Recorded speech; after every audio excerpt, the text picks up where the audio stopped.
ओम श्री गणेशाय नमः। मित्रों, आपके और आपके परिवार पर भगवान गणेश जी की कृपा सदैव बनी रहे। आज हम भगवान गणेश जी की कथाओं का श्रवण करेंगे। पहली कथा अनुसार एक समय की बात है कि विष्णु भगवान का विवाह लक्ष्मी जी के साथ निश्चित हो गया। विवाह की तैयारी होने लगी। सभी देवताओं को निमंत्रण भेजे गए, परंतु गणेश जी को निमंत्रण नहीं दिया। कारण जो भी रहा हो, अब भगवान विष्णु की बारात के जाने का समय आ गया। सभी देवता अपनी पत्नियों के साथ विवाह समारोह में आ गए। उन सब ने देखा कि गणेश जी कहीं दिखाई नहीं दे रहे हैं।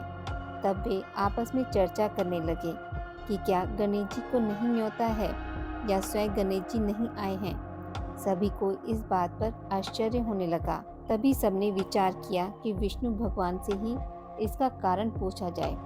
विष्णु भगवान के पूछने पर उन्होंने कहा कि हमने गणेश जी के पिता भोलेनाथ महादेव को न्योता भेजा है। यदि गणेश जी उनके पिता के साथ आना चाहते तो आ जाते। अलग से न्योता देने की कोई आवश्यकता भी नहीं थी। दूसरी बात यह है कि उनको 1.25 मन मूंग, 1.25 मन चावल, 1.25 मन घी और 1.25 मन लड्डू का भोजन दिन भर में चाहिए। यदि गणेश जी नहीं आएंगे तो कोई बात नहीं। दूसरे के घर जाकर इतना सारा खाना पीना अच्छा भी नहीं लगता।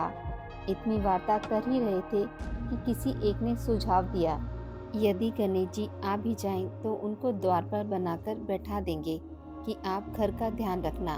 आप तो चूहे पर बैठकर धीरे धीरे चलोगे तो बारात से पीछे रह जाओगे। यह सुझाव भी सबको पसंद आ गया, तो विष्णु भगवान ने भी अपनी सहमति दे दी। होना क्या था, इतने में गणेश जी वहां आ पहुंचे और उन्हें समझा बुझाकर घर की रखवाली करने बैठा दिया। बारात चल दी। तब नारद जी ने देखा कि गणेश जी तो दरवाजे पर ही बैठे हुए हैं, तो वे गणेश जी के पास गए और रुकने का कारण पूछा। गणेश जी कहने लगे कि विष्णु भगवान ने मेरा बहुत अपमान किया है। नारद जी ने कहा कि आप अपनी मूषक सेना को आगे भेज दें तो वह रास्ता खोद देगी, जिससे उनके वाहन धरती में धंस जाएंगे। तब आपको सम्मान पूर्वक बुलाना पड़ेगा। अब तो गणेश जी ने अपनी मूषक सेना आगे भेज दी और मूषक सेना ने जमीन पौली कर दी। जब बारात वहां से निकली तो रथों के पहिए धरती में धंस गए। लाख कोशिश करें परंतु पहिए तो नहीं निकले। सभी ने अपने अपने उपाय किए, परंतु पहिए तो नहीं निकले, बल्कि जगह जगह से टूट गए। किसी की समझ में नहीं आ रहा था कि अब क्या किया जाए। तब तो नारद जी ने कहा कि आप लोगों ने गणेश जी का अपमान करके अच्छा नहीं किया। यदि उन्हें मनाकर लाया जाए तो आपका कार्य सिद्ध हो सकता है और यह संकट टल सकता है। शंकर भगवान ने अपने दूत नंदी को भेजा और वो गणेश जी को लेकर आए। गणेश जी का आदर सम्मान के साथ पूजन किया। तब कहीं रथ के पहिए निकले। अब रथ के पहिए निकल तो गए, परंतु वे टूट फूट गए, तो उन्हें सुधारे कौन। पास के खेत में खाती काम कर रहा था। उसे बुलाया गया। खाती अपना कार्य करने के पहले श्री गणेशाय नमः कहकर गणेश जी की वंदना मन ही मन में करने लगा। देखते ही देखते खाती ने सभी पहियों को ठीक कर दिया। तब खाती कहने लगा कि हे देवताओं, आपने सर्वप्रथम गणेश जी को नहीं मनाया होगा और ना ही उनका पूजन किया होगा, इसलिए तो आपके साथ यह संकट आया है। हम तो मूर्ख अज्ञानी हैं, फिर भी पहले गणेश जी को पूजते हैं, उनका ध्यान करते हैं। आप लोग तो देवतागण हैं, फिर भी आप गणेश जी को कैसे भूल गए। अब आप लोग भगवान श्री गणेश जी की जय बोलकर जाएं, तो आपके सब काम बन जाएंगे और कोई संकट भी नहीं आएगा। ऐसा कहते हुए बारात वहां से चल दी और विष्णु भगवान का लक्ष्मी जी के साथ विवाह संपन्न करा के सभी सकुशल घर लौट आए। दूसरी कथा अनुसार एक बुढ़िया थी। वह बहुत ही गरीब और अंधी थी। उसके एक बेटा और एक बहू थे। वह बुढ़िया सदैव गणेश जी की पूजा किया करती थी। एक दिन गणेश जी प्रकट होकर उस बुढ़िया से बोले, बुढ़िया माँ, तू जो चाहे सो मांग ले। बुढ़िया बोली, मुझे तो मांगना नहीं आता, कैसे और क्या मांगूं। तब गणेश जी बोले, अपने बेटे बहू से पूछकर मांग ले। तब बुढ़िया अपने बेटे बहू से कहा, गणेश जी कहते हैं तू कुछ मांग ले, बता मैं क्या मांगूं? पुत्र ने कहा, माँ तू धन मांग ले। बहू से पूछा तो बहू ने कहा, नाती मांग ले। तब बुढ़िया ने सोचा कि ये तो अपने अपने मतलब की बात कह रहे हैं। अतः बुढ़िया ने अपनी पड़ोसिनों से पूछा तो उन्होंने कहा, बुढ़िया तू तो थोड़े दिन जिएगी, क्यों तू धन मांगे और क्यों तू नाती मांगे? तू तो अपनी आंखों की रोशनी मांग ले, जिससे तेरी जिंदगी आराम से कट जाए। सभी लोगों से बात करने के बाद बुढ़िया माई गन्नी जी से बोली, यदि आप प्रसन्न हैं तो मुझे 9 करोड़ की माया दे, निरोगी काया दे, अमर सुहाग दे और अंत में मोक्ष दे। यह सुनकर तब गणेश जी बोले, बुढ़िया माँ तूने तो हमें ठग लिया, फिर भी जो तुमने मांगा है वचन के अनुसार सब तुझे मिलेगा। और यह कहकर गणेश जी अंतर ध्यान हो गए। उधर बुढ़िया माँ ने जो कुछ मांगा वह सब कुछ मिल गया। गणेश जी महाराज, जैसे आपने बुढ़िया माँ को सब कुछ दिया वैसे सबको देना। तीसरी कथा अनुसार एक गांव में एक विधवा अपनी बहू के साथ रहती थी। उसकी बहू मंद बुद्धि थी, जो अपनी भूख बर्दाश्त नहीं कर पाती थी और हमेशा खाने के लिए उतारू रहती थी। वह सबसे पहले उठकर खाना खाती थी, फिर घर के बाकी काम किया करती थी।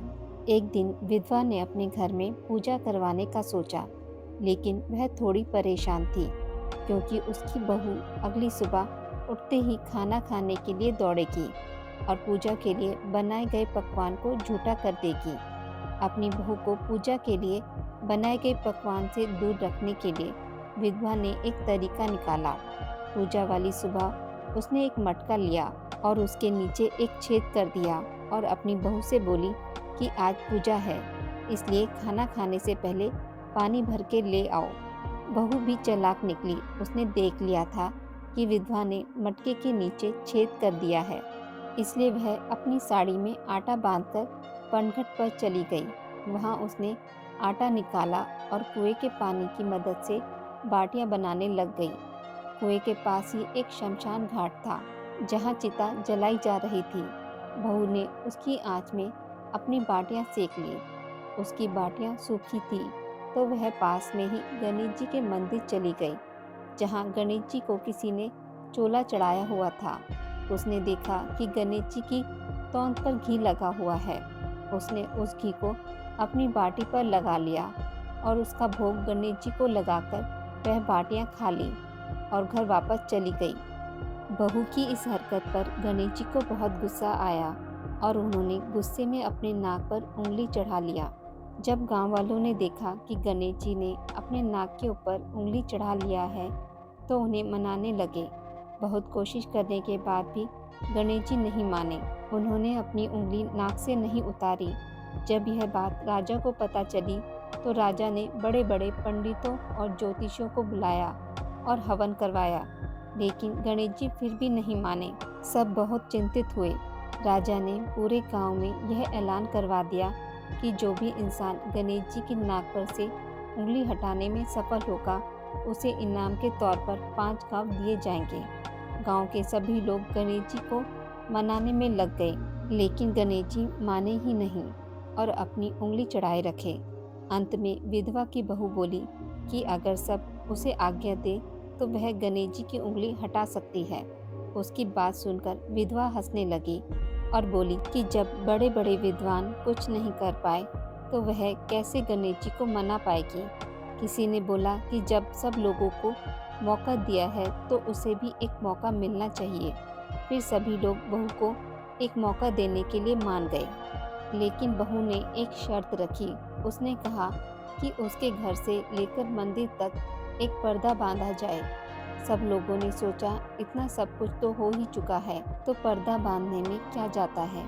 बहू के कहे अनुसार उसके घर से लेकर मंदिर तक एक पर्दा लगाया गया।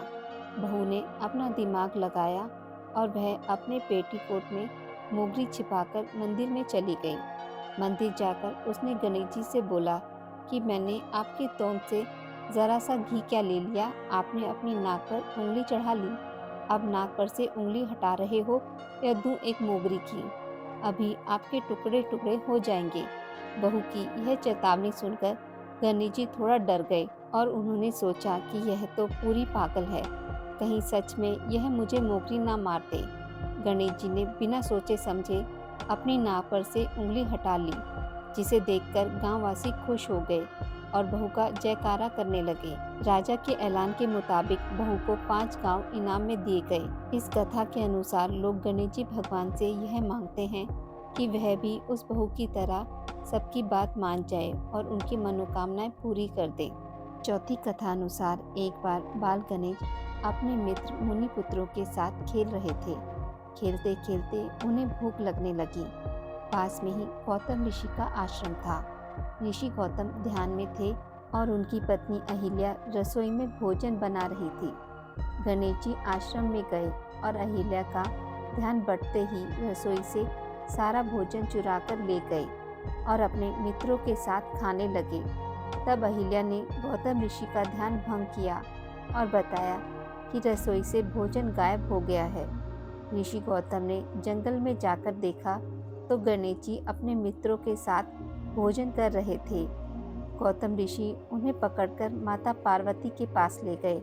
माता पार्वती ने चोरी की बात सुनी तो गणेश जी को एक कुटिया में ले जाकर बांध दिया। उन्हें बांधकर माँ पार्वती कुटिया से बाहर आ गई। उन्हें आभास होने लगा जैसे गणेश जी उनकी गोद में हैं, लेकिन जब देखा तो गणेश जी कुटिया में बंधे दिखे। माता काम में लग गई। उन्हें थोड़ी देर बाद फिर आभास होने लगा जैसे गणेश जी शिव गणों के साथ खेल रहे हैं। उन्होंने कुटिया में जाकर देखा तो गणेश जी वहीं बंधे दिखे। अब माता को हर जगह गणेश जी दिखने लगे, कभी खेलते हुए, कभी भोजन करते हुए और कभी रोते हुए। माता ने परेशान होकर फिर कुटिया में देखा तो गणेश जी आम बच्चों की तरह रो रहे थे। वे रस्सी से छूटने का प्रयास कर रहे थे। माता को उन पर अधिक स्नेह आया और दयावश उन्होंने उन्हें मुक्त कर दिया। 5वीं कथा अनुसार एक बार भगवान शिव के मन में एक बड़े यज्ञ के अनुष्ठान का विचार आया।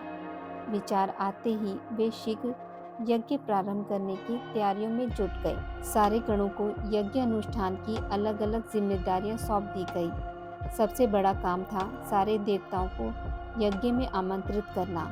आमंत्रण भेजने के लिए पात्र व्यक्ति का चुनाव किया जाना था, जो समय रहते सभी लोकों में जाकर वहां के देवताओं को ससम्मान निमंत्रण दे आए।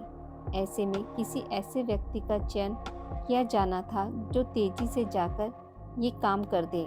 लेकिन भगवान शिव को ये भी डर था कि कहीं आमंत्रण देने की जल्दी में देवताओं का अपमान न हो जाए, इसलिए उन्होंने इस काम के लिए गणेश जी का चयन किया।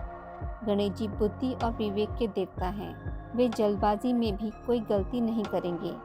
ये सोचकर शिव जी ने गणपति जी को बुलाया और उन्हें समस्त देवी देवताओं को आमंत्रित करने का काम सौंपा।